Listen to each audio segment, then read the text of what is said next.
था कि एरिक ने भी बाकी लोगों की तरह उसे धोखा दिया है। इसी वजह से वह उसे छोड़कर हमेशा के लिए दूर जाने वाली थी। लेकिन उसे नहीं पता था कि जिस इंसान से वह नाराज थी वही उसकी जान बचाने के लिए अपनी जान जोखिम में डाल चुका था। हालांकि उनकी कहानी की शुरुआत इससे काफी पहले हुई थी, जब समुद्री लुटेरों ने एक जल परी को कैद कर रखा था। तब टैंक में बंद रहने की वजह से उसकी हालत लगातार बिगड़ती जा रही थी। ऐसा लग रहा था कि अगर उसे जल्द बाहर नहीं निकाला गया तो वह ठीक से सांस भी नहीं ले पाएगी। यह देखकर एरिक चुप नहीं रह सका। वह तुरंत अपनी तलवार निकालता है और टैंक खोलने की कोशिश करने लगता है। फिर जैसे ही टैंक खुलता है, जलपरी तेजी से आगे बढ़ती है और गहरी सांस लेती है। उसे राहत मिल जाती है। लेकिन यह बात समुद्री लुटेरों को बिल्कुल पसंद नहीं आती। हालांकि कप्तान सभी को आगे बढ़ने का आदेश दे देता है। इसके बाद लुटेरे जलपरी को लेकर अपनी यात्रा जारी रखते हैं, लेकिन रास्ते में उसका बक्सा गिर जाता है और जलपरी बाहर आ जाती है। उसे देखकर सभी हैरान रह जाते हैं, क्योंकि उसकी पूंछ धीरे धीरे इंसानी पैरों में बदलने लगती है। जलपरी घबरा जाती है। यह देखकर एरिक अपनी शर्ट उतारकर उसे ढक देता है। कप्तान उसे चलने का आदेश देता है, लेकिन पहली बार पैर पाने वाली नेरिसा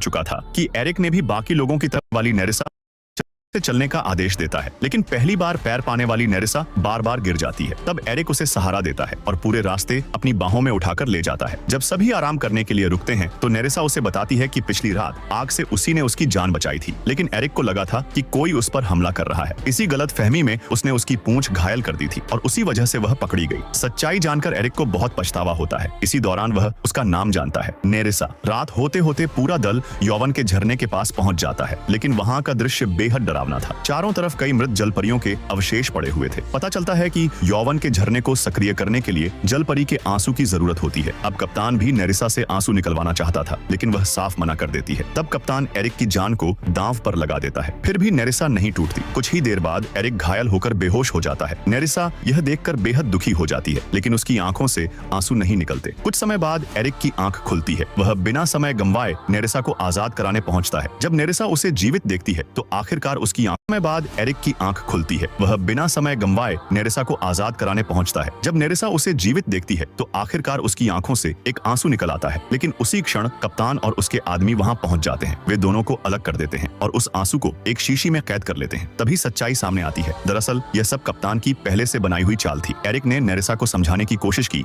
कि उसे इस योजना के बारे में कुछ नहीं पता था, लेकिन अब नेरिसा उसका भरोसा खो चुकी थी। इसके बाद सभी लोग यौवन के झरने की ओर बढ़ते हैं। वहीं कप्तान का सामना उसके पुराने दुश्मनों से हो जाता है और दोनों पक्षों के बीच भीषण संघर्ष शुरू हो जाता है। इस अफरा तफरी का फायदा उठाकर एरिक वहां से निकल जाता है और सीधे नेरिसा को बचाने पहुंचता है। लेकिन नेरिसा उसे सिर्फ एक ठंडी नजर से देखती है, फिर पानी में छलांग लगाकर दूर चली जाती है। एरिक उसे रोकने की कोशिश नहीं करता, क्योंकि उसके लिए सबसे जरूरी बात यह थी कि नेरिसा सुरक्षित रहे। लेकिन कुछ देर बाद नेरिसा दोबारा लौट आती है। उसे एहसास हो चुका था कि एरिक का इरादा कभी गलत नहीं था। वह सिर्फ उसकी सुरक्षा और माफी चाहता था, और यही भरोसा आखिरकार दोनों को फिर से एक दूसरे के करीब ले आता है।